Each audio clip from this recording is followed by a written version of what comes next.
বাংলাদেশের সেরা 10টি ইনকাম করা বাংলা সিনেমা। আজকের ভিডিওতে ঢালিউড ইতিহাসের সফল সেরা চলচ্চিত্রগুলো একত্রিত করা হয়েছে। চলুন জেনে নেওয়া যাক শীর্ষ 10টি সবচেয়ে বেশি আয় করা বাংলাদেশি চলচ্চিত্রের বিষয়ে।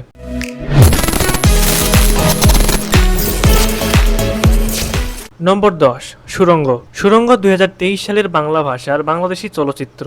এই চলচ্চিত্রের মাধ্যমে আফরান নিশোর বড় পর্দার অভিষেক ঘটে। নিশোর বিপরীতে অভিনয় করেছেন তমা মির্জা। সুড়ঙ্গ ছবির আয় প্রায় 15 কোটি টাকা।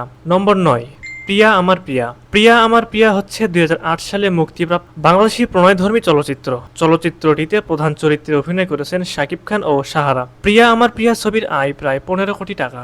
নম্বর 8, হাওয়া। হাওয়া হলো 2022 সালের একটি বাংলা ভাষার রহস্য নাট্যধর্মী চলচ্চিত্র। এতে অভিনয় করেন চঞ্চল চৌধুরী, নাজিফা তুষি, শরীফুল রাজ, নাসির উদ্দিন খান। হাওয়া ছবির আয় প্রায় 16 কোটি টাকা। নম্বর 7, স্বপ্নের ঠিকানা। স্বপ্নের ঠিকানা 1995 সালে মুক্তিপ্রাপ্ত বাংলা ভাষার রোমান্টিক চলচ্চিত্র। এই ছবিতে প্রধান চরিত্রে সালমান শাহ ও শাবনূর অভিনয় করেছেন। স্বপ্নের ঠিকানা ছবির আয় 19 কোটি টাকা। নম্বর 6, আম্মাজান। আম্মাজান কাজী হায়াত পরিচালিত 1999 সালের বাংলাদেশি অপরাধ ধর্মী নাট্য চলচ্চিত্র। আম্মাজান নাম ভূমিকায় অভিনয় করেছেন শবনম এবং তার পুত্রের ভূমিকায় অভিনয় করেছেন মান্না। এটি 1999 সালের অন্যতম ব্যবসা সফল চলচ্চিত্র। আম্মাজান ছবির আয় প্রায় 20 কোটি টাকা। নম্বর 5, বেদের মেয়ে জ্যোৎস্না। বেদের মেয়ে জ্যোৎস্না হলো তোফাজ্জল হক বকুল পরিচালিত 1989 সালের বাংলাদেশি চলচ্চিত্র।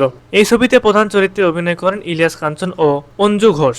বেদের মেয়ে জ্যোৎস্না ছবির আয় 25 কোটি টাকা। নম্বর 4, রাজকুমার। রাজকুমার 2024 সালের বাংলাদেশি প্রণয়ধর্মী নাট্য চলচ্চিত্র। এতে অভিনয় করেছেন শাকিব খান ও কোর্টনি কফি। রাজকুমার ছবির আয় প্রায় 26 কোটি টাকা। নম্বর 3, বরবাদ।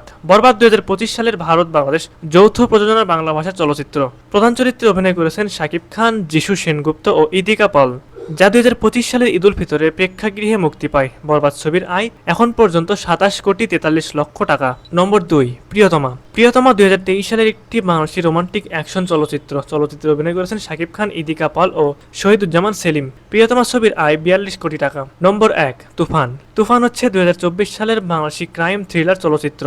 প্রধান চরিত্রে অভিনয় করেছেন শাকিব খান, মিমি চক্রবর্তী এবং মাসুমা রহমান নাবিলা। ছবিটির গল্প 90 দশকের বাংলাদেশের একজন গ্যাংস্টারকে ঘিরে আবর্তিত হয়েছে। তুফান ছবির আয় 56 কোটি টাকা। সুপ্রিয় দর্শক, এই ছিল বাংলাদেশের সেরা 10টি ইনকাম করা বাংলা সিনেমা। ভিডিওটি ভালো লাগলে অবশ্যই একটি লাইক দিবেন আর এমনই তথ্যবহুল ভিডিও পেতে দা বগুড়া ইউটিউব চ্যানেলটি সাবস্ক্রাইব করবেন। পাশাপাশি আমাদের দা বগুড়া ফেসবুক পেজটি ফলো করে রাখবেন।